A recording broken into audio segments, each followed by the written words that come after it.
perusahaan itu sendiri, kemudian memberikan banyak hal lah ya terkait dengan aturan-aturan yang berlaku di perusahaan itu sendiri, kayak memberikan training-training, pelatihan-pelatihan yang perlu diperbaiki untuk perusahaan tersebut gitu, sehingga tujuan perusahaan itu tercapai dengan baik gitu. Mungkin bisa pertanyaan ini ya Kak. Jadi itu sebelum masuk ke Google nih, kami itu ingin memahami terlebih dahulu bagaimana sih pendekatan perusahaan Golden Tulip ini dalam membangun tim yang berkualitas. Nah, menurut Bapak, bagaimana cara Golden Tulip ini membentuk talenta yang terbaik? Oke, pertanyaan menarik menurut saya. Ketika ingin sebuah perusahaan yang baik, itu fondasinya ada di manajemen itu sendiri. Ya, manajemen itu siapa aja sih? Tentunya biasanya ada top manajemen ya, yang dimana itu ada general manager gitu ya. Kemudian di bawahnya itu ada para manager. Jadi di hotel itu ada beberapa departemen seperti human resource, front office, food and beverage. Itu dibagi dua juga. Ada FB service, FB product gitu ya. Kemudian ada housekeeping departemen, ada engineering, ada sales and marketing, ada accounting department. Nah, para manajer ini itu harus punya fondasi yang cukup baik dalam segi apa? Dalam segi satu tujuan juga. Dalam segi pemikiran, kita tuh punya goals kan satu. Ya, itu harus chef in one line dulu gitu ya. Jadi seorang general manager itu harus membuat para manajer ini punya satu mindset yang sama. Itu dulu yang pertama. Yang kedua, peran di human resource-nya itu sendiri. Kenapa? Karena ketika human resource-nya ini bisa dikatakan lemah, maka sumber daya manusianya juga akan mengikuti begitu loh. Baik itu mungkin dari peraturannya, kemudian dari budaya yang sudah dibentuk, SOP yang ada. Karena brand kita ini kan ada acuannya juga ya, ada standarnya dari pusat yang harus diikuti dan diakui. Nah, peraturan dan lain-lain itu yang melakukan adalah tanggung jawabnya adalah human resource-nya itu sendiri. Jadi ketika para manajernya sudah dilatih oleh general manajernya, diberitahu bahwa kita itu punya satu mindset yang baik gitu kan, kita punya tujuan nih yang harus kita capai gitu kan. Ditambah lagi HRD-nya juga perannya ini, kuncinya ini harus punya satu misi, satu tujuan yang inline sama CGM-nya itu gitu kan. Nah, kalau fondasinya sudah kuat, menurut saya kayak kompakan dan lain itu akan kebangun dengan sendirinya gitu ya. Jadi SDM di sebuah perusahaan itu berhasil tergantung dari tim manajemennya. Menurut saya sih itu. Mungkin pertanyaan berikutnya, Pak, bagaimana sih meningkatkan performa karyawan di perusahaan ini? Oke, cara meningkatkan performa karyawan, pastikan daya tangkap dan itu kan beda-beda ya. Performa karyawan itu dibentuk oleh ada yang kemampuan dari intelektualnya, ada kemudian emosionalnya gitu kan. Itu kan banyak komponen-komponennya. Yang dilakukan seorang HR biasanya tentunya ada namanya pelatihan. Kalau di kita itu ada pelatihan yang berbau online, ada yang offline. Jadi bahkan offline pun itu ada 3 bagian gitu ya. Ada internal, eksternal, ada namanya departemental. Jadi apa sih maksudnya? Nah, kalau offline, internal, eksternal, departemental itu jadi setiap bulan itu saya meminta semua departemen itu wajib memiliki pelatihan, baik itu internal itu berarti pelatihan mereka, misalnya training tentang bagaimana cara melayani tamu dengan baik di departemen mereka. Itu kan yang memberi materi mereka untuk mereka sendiri. Ada juga dari eksternal itu bisa dari saya, dari luar departemennya, atau biasanya saya ngundang dari expertise lain dari luar. Sometimes saya kayak ngundang kemarin tuh psikolog gitu, bahkan sampai segitunya untuk mengetahui mental seorang karyawan itu sendiri, psikologi karyawan dan lain gitu. Itu kayak contoh-contoh dari eksternal. Ada juga departemental, lintas antara departemen. Jadi departemen ini harus juga mempelajari departemen lain. Tujuannya apa? Tujuannya kita ini kan tim ya. Jadi kalau misalkan kerjanya hanya fokus di ini juga akan sometimes bosan ya. Dan mereka juga harus tahu nih, siapa tahu ada talenta-talenta yang punya kemampuan lain yang bisa kita develop malah di departemen lain. Kayak contoh, saya ini bukan dari lahir dari pure human resource, tapi saya ini dari front office. Sebelum front office saya jadi waiter, jadi kayak ada lintas departemen gitu. Nah, ketika kita melihat ada talenta terbaik dari departemen lain, itu bisa aja terjadi gitu.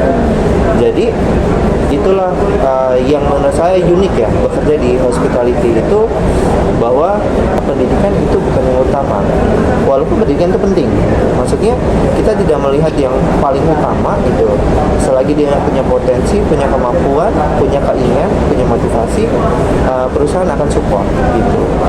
Berarti kalau untuk pelatihannya itu setiap sebulan ya Pak? Ya, jadi saya itu punya template yang memang itu bagian dari pertanggungjawaban setiap kepala departemen untuk timnya harus punya masing-masing karyawan kayak offline training itu minimum 4 jam dalam 1 bulan. Itu kombinasi antara internal training, eksternal sama departemental. Itu untuk offline training. Kalau online training itu saya minimumkan 2 jam. Jadi kan ada nih online training, mereka misalkan training melalui YouTube, melalui TikTok, kan training online bisa dari mana aja ya, atau dari websitenya perusahaan. Dengan adanya kewajiban seperti itu, mau nggak mau setiap departemen itu harus melakukan pelatihan. Jadi bukan hanya tanggung jawab human resource-nya saja, tapi masing-masing departemen itu punya tanggung jawab untuk belajar. Jadi kita ini kan nggak boleh stop belajar ya, gitu kan, supaya nggak ketinggalan juga. Apalagi sekarang kan hotel semakin menjamur, kompetisinya semakin sempit, apalagi belum ada efisiensi dari negara gitu kan, sehingga kuenya semakin sedikit, yang beli gitu kan sedikit gitu loh. Jadi emang gak mau harus berkompetisi gitu. Kalau boleh tahu itu sudah berjalan selama berapa bulan ya Pak? Kalau training sih saya nggak tahu sebelum HR sebelumnya ya. Kalau saya kerja di sini tuh udah 3 tahun, yang artinya sudah berjalan 3 tahun. Berarti selama Bapak di sini itu sudah berlaku? Ya, saya buat format sendiri gitu loh. Jadi ada format yang wajib mereka isi, dan mereka itu akan melihat nih report masing-masing departemennya, kayak month to date-nya berapa, year to date-nya berapa, pencapaian berapa persen dari yang saya targetkan gitu. Sehingga itu bisa menjadi KPI mereka ketika mereka akan ada namanya promosi, melanjuti kontrak. Itu kan pertimbangannya banyak ya, ada KPI. Nah itu salah satu KPI itu adalah yang tadi training. Mungkin bisa lanjut ke pertanyaan Oke. ya Pak. Tadi kan udah membahas tentang performance karyawan. Nah gimana sih karyawan di sini itu melibatkan pengambilan keputusannya? Oke, biasanya kan yang mengambil keputusan itu kan adalah seorang leader ya. Nah, oke, saya itu selalu mengajari tim saya ini juga nanti harus menginfluence yang lain gitu ya, bahwa setiap orang itu harus diajari untuk menjadi seorang pemimpin. Nah, ada namanya pelatihan yang saya bilang itu setiap karyawan itu harus bisa mengambil keputusan dengan porsinya mereka masing-masing. Nah, ini kan di sebuah perusahaan kita itu kan ada level yang berbeda-beda, dan mereka juga ada namanya otoritas yang nggak bisa diputuskan oleh satu pihak, dan harus ada namanya konfirmasi dari atasan atau top manajemennya gitu kan. Seperti saya itu juga punya batasan nih untuk memutuskan suatu hal, tapi saya itu diberi leluasa juga atau diberi wewenang untuk memutuskan suatu hal gitu kan. Tapi yang sifatnya sudah fatal atau vital itu saya harus melapor ke general manager, orang nomor 1 di perusahaan ini gitu kan. Nah, bagaimana dengan karyawan-karyawannya, pertanyaannya ya, untuk mengambil keputusan itu gitu ya. Mungkin untuk di level yang paling bawah mereka kan akan sungkan, tapi mereka itu saya selalu memberikan training kepada mereka untuk bisa mengambil keputusan dari hal-hal terkecil. Jadi kayak misalkan yang tidak perlu sifatnya repetitif, yang sudah harus dilakukan secara logis gitu ya, mereka putusin aja gitu. Tapi yang sekiranya itu butuh wewenang dari atasan, itu mereka harus report gitu. sekalipun butuh wewenang gitu kan, kalau misalkan itu repetitif gitu, biasanya mereka akan diajari kalau ada seperti ini lagi, kamu langsung ambil keputusan aja. Contoh, untuk front office departemen ya, jangan ada yang merokok. Nah, merokok di kamar itu didenda 1 juta rupiah, gitu kan. Nah, itu udah jelas, itu peraturan. Tapi dalam perjalanan ada namanya kebijaksanaan dari manajemen, gitu kan. Kamu sanggupnya hanya bayar 500, 300 gitu kan. Mungkin kalau untuk yang levelnya bawah itu masih takut, dia harus pakem sama dengan peraturan perusahaan gitu kan. Tapi mereka itu dilatih untuk bagaimana tetap itu terkena charge karena sudah melanggar peraturan dengan batasan-batasan yang sudah ada internalnya gitu. Misalkan sebenarnya batasan itu selama dia masih bayar di angka 500 sebenarnya itu masih oke, karena ini kan untuk membayar membersihkan ini gitu kan. 1 juta itu kalau dia oke ya udah masih 1 juta kalau bisa dipertahankan. Nah, ada yang namanya pelatihan-pelatihan seperti itu gitu loh. Jadi pelatihan-pelatihan pengambil keputusan itu ada. Jadi mereka itu dilatih untuk hal itu. Tentunya dibarengi dengan pengetahuan-pengetahuan yang dimana atasan-atasan itu harus selalu memberikan pengarahan yang baik ya, dari supervisor ke rank and file gitu kan, dari manajer ke supervisornya gitu. Jadi nggak boleh putus nih gitu kan untuk pelatihan-pelatihan itu. Ya dasarnya kuncinya dari pelatihan itu sih. Mungkin pertanyaan berikutnya, bagaimana sih cara mempertahankan talenta terbaik di perusahaan ini, Pak? Oke. Gini, kalau di hotel itu tidak ada yang abadi, maksudnya tidak ada yang sampai bertahun-tahun itu di hotel gitu kan. Masih di hotel yang sama ya. Ketika dia mau naik jabatan, posisinya belum ada di perusahaan itu, mereka harus pindah gitu. Kita tidak pernah melarang orang lain untuk berkembang. Misalkan dia merasa tidak berkembang di perusahaan ini, silakan monggo cari tempat lain. Tapi ada namanya, biasanya sebelum dia mengajukan resign, itu akan ada namanya interview, exit interview.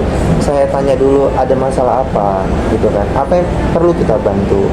Ya tentunya untuk mempertahankan itu dengan sendirinya adalah yang perbaiki core manajemennya itu. Menurut saya ya, ketika manajemennya solid, manajemennya melihat semua timnya tanpa pandang bulu gitu kan, kayak hak dan kewajiban karyawan itu diperhatikan, saya rasa dengan sendirinya mereka itu enggan untuk keluar. Mereka akan nyaman di zonanya. Tapi ketika manajemennya toksik, ya pasti mau ditahan gimana pun dia akan keluar. Ya, karena kan saya sudah bekerja di beberapa properti atau hotel ya. Saya ngerasa kalau misalkan manajemen toksik, saya kerja itu kayak cuma nyari gaji, tapi saya nggak enjoy gitu loh. Saya di sini tuh kayak bertumbuh, kayak sekolah gitu loh. Saya diajari bagaimana menjadi seorang manajer yang baik gitu. Saya mendapatkan ilmu dari orang lain, bahkan dari yang mungkin saya anggap rendah gitu. Itu tuh kayak ngerasa, wah saya blessed banget di sini gitu kan. Tapi apakah saya akan selamanya di sini? Kemungkinan sih ya kita nggak pernah tahu. Tapi saya akan coba semaksimal mungkin, selama mungkin semampu saya di sini. Tapi kalau misalkan saya mau berkembang, saya kan tahu nih struktur organisasi di sini mentoknya sebagai HR manager.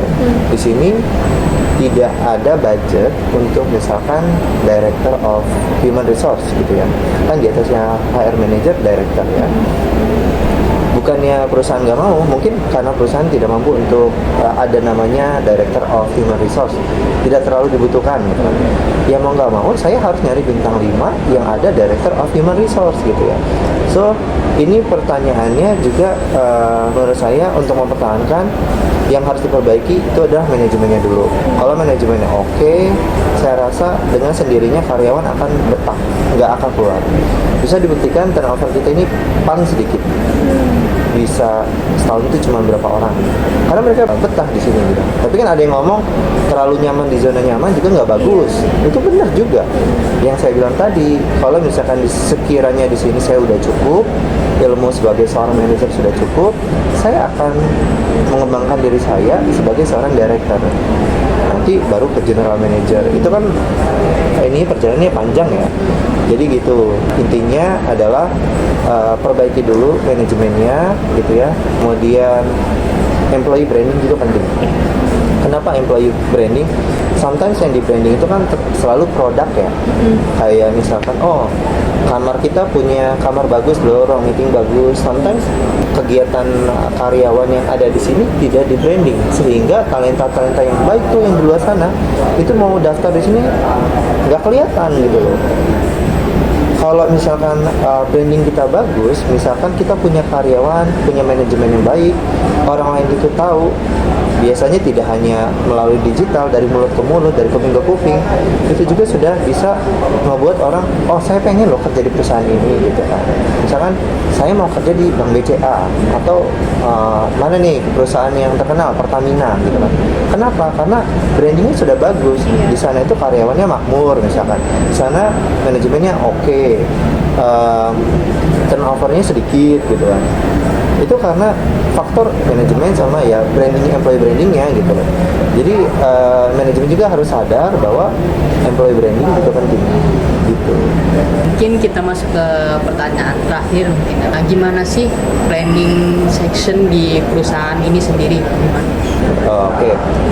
Planning sectionnya saya nggak bosan-bosan ya, antara hak dan kewajiban itu harus dipenuhi sebelum ke planning sectionnya. Untuk mencapai, kita kan namanya kalau di perusahaan goals kita itu adalah mencapai GOP. Tentunya perusahaan itu tujuan utamanya mendapatkan keuntungan ya. Keuntungan sebesar-besarnya, tujuannya apa? Nanti juga baliknya ke karyawan ya, karyawannya sejahtera gitu kan, hak-haknya bisa terpenuhi, terus bisa ada namanya rewardnya berjalan gitu kan, terus ada bonus-bonus berjalan. Kalau di hotel itu ada namanya gajinya kan bisa 2 kali ya, ada namanya service charge gitu. Jadi hal-hal itu untuk menuju planning ke sana itu adalah dari setiap detail apapun yang harus dilakukan setiap masing-masing departemen yang diperintahkan oleh general manager itu harus dijalankan secara konsisten. Jadi nggak boleh nih pelayanannya berkurang. Kita kan dunia pelayanan ya, itu tuh vital dan fatal banget ya. Dari segi SDM-nya gitu kan, kalau misalkan mau santai-santai nggak mikirin, oh ada misalkan ada kendala tidak cepat diperbaiki, tujuan planning yang tadi kamu sebutkan itu nggak akan tercapai, suksesnya itu nggak akan tercapai. Jadi perbaikin setiap detail kan, setiap departemen itu punya tanggung jawabnya masing-masing gitu ya. Kita itu punya fokus yang sama, tujuan yang sama. Ayo setiap orang harus berpartisipasi, harus konsisten untuk mencapai tujuan itu gitu. Jadi dari segi pelayanan dan lain itu benar-benar harus diperbaiki masing-masing. Jelas. Baik, mungkin udah berakhir ya sesi wawancara kita pada hari ini. Nah, sebelumnya terima kasih juga kepada Bapak udah Sama-sama. menyempatkan waktu untuk kami wawancarai mengenai performa dan talenta karyawan di perusahaan ini sendiri. Baik, terima kasih Bapak. Iya,